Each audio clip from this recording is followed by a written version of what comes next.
It is 1159 BCE, year 29 of Pharaoh Ramesses III.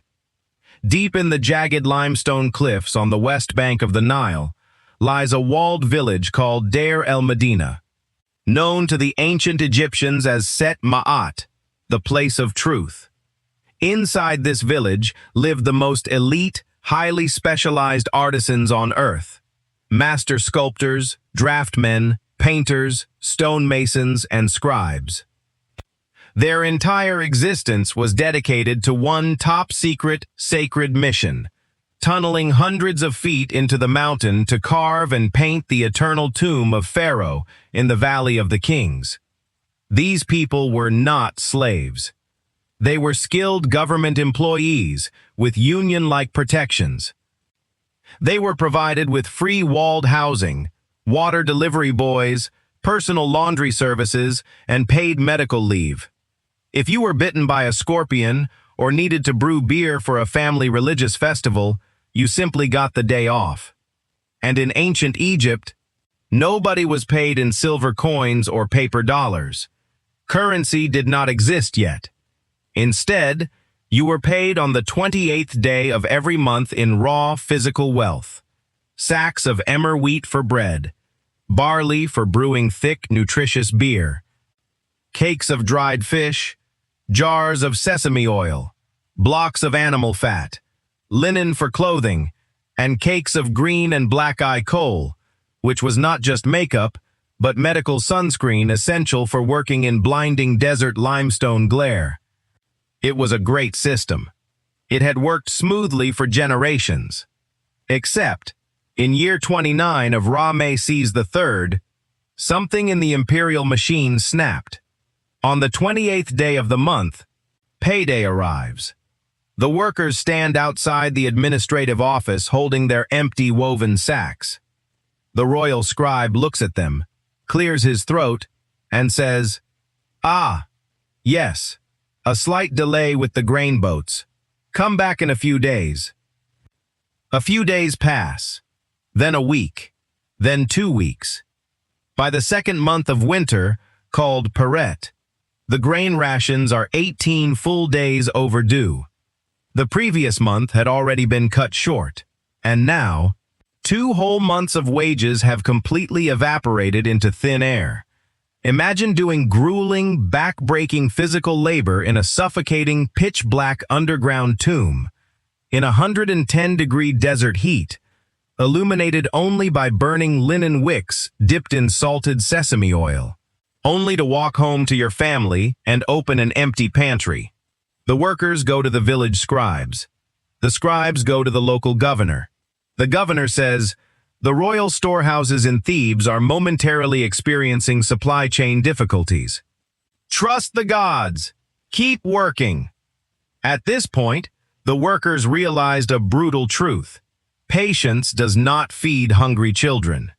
And so, on the 10th day of the second month of winter, 48 stonecutters and plasterers looked at their bronze chisels, looked at the unfinished corridors of Pharaoh's eternal tomb, and they did something that no group of workers in recorded human history had ever done before. They put their tools on the ground. They crossed their arms. And they walked out. This is the first documented labor strike in world history.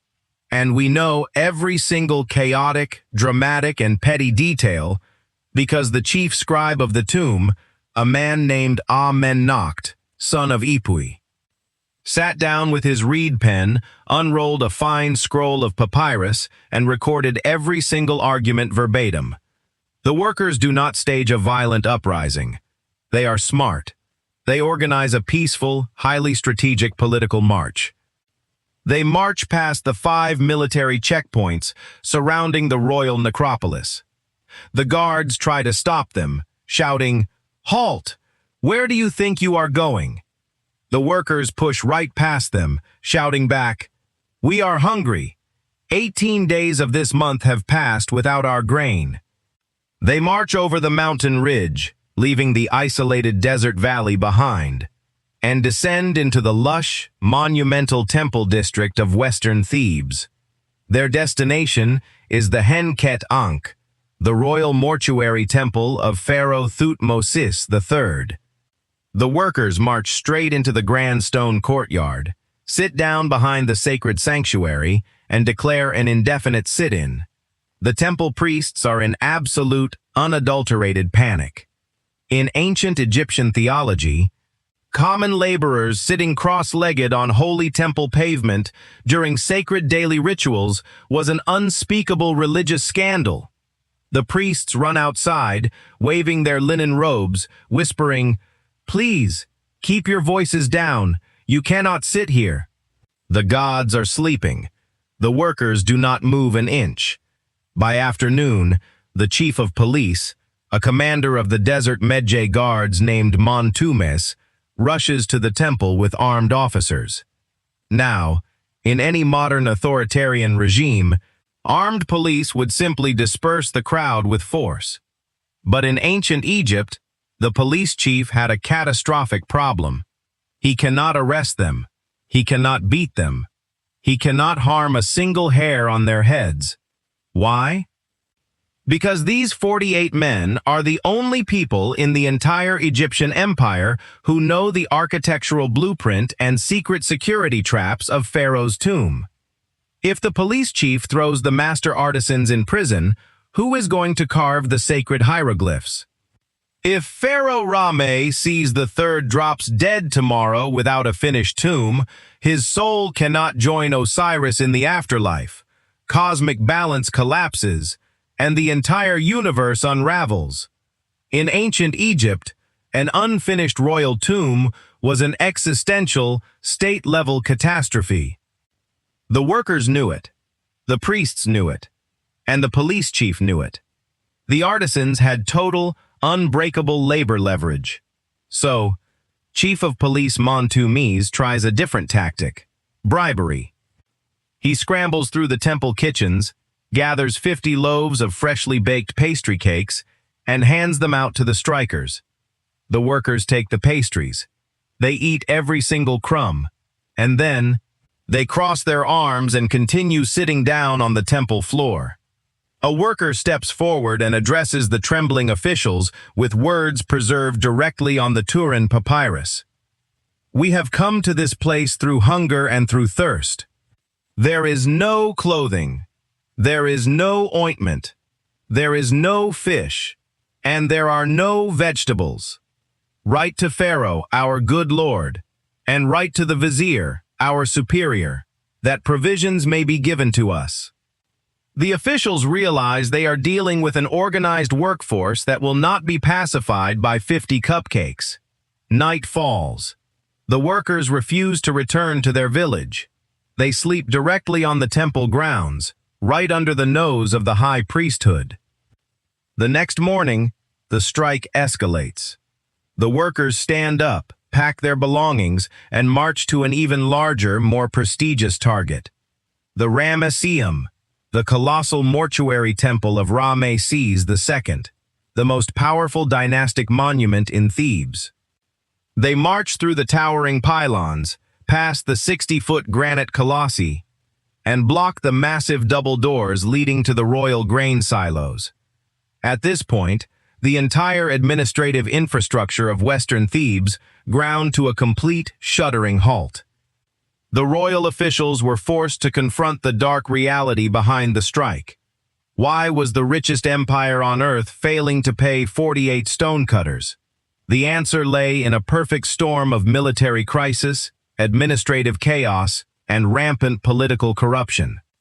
Pharaoh Ramesses III had spent the first half of his reign fighting desperate, exhausting wars against the Sea Peoples, a mysterious confederation of naval invaders that had destroyed the Hittite Empire and set the Mediterranean on fire. Egypt won the wars, but the cost was astronomical. The imperial treasury was drained. To secure divine favor, Ramesses poured unimaginable fortunes of gold, cattle, and land into the estates of the god Amun. According to the Great Harris Papyrus, the temples owned nearly 20% of all agricultural land in Egypt. While state granaries were running dry, temple granaries were bursting with hoarded wheat. To make matters worse, the corrupt royal mayor of Thebes and local bureaucrats were secretly diverting the workers' grain shipments to trade on the black market for personal profit. And looming on the horizon was the pharaoh's grand 30-year jubilee, the Sed festival, which required massive food reserves to throw imperial parties in the capital, leaving the working class to starve. Back at the Ramesseum, the pressure finally broke the administration. The local magistrates unlocked the sacred emergency storehouses and handed over 1 month's worth of backlogged grain rations. The workers took the grain, loaded it onto their donkeys, marched back to Deir el-Medina, and returned to work. Victory? Victory? Not quite. Because 2 months later, in the 4th month of winter, the state bureaucracy defaulted. Again. The grain boats vanished once more.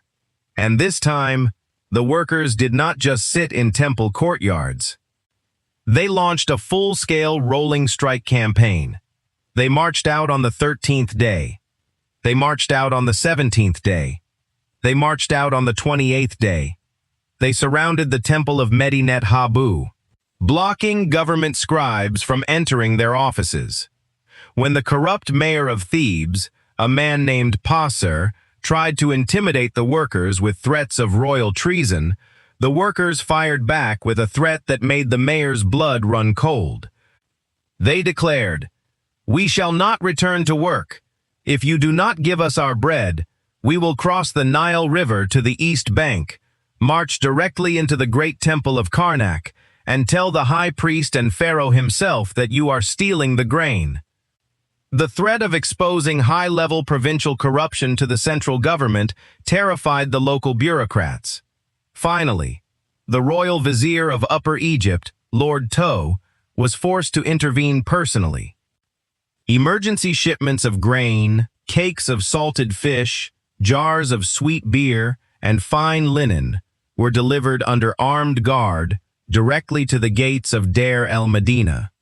The strike of year 29 succeeded. The workers had forced the most powerful bureaucratic empire in antiquity to bow to their demands. Scribe Amennakht carefully rolled up his papyrus, sealed it, and stored it away in the village archives. Over 3,000 years later, in the 19th century, that very papyrus was discovered in the desert sand and brought to the Egyptian Museum in Turin, Italy. The Turin strike papyrus is not a story about grand pharaohs, gold masks, or military conquests.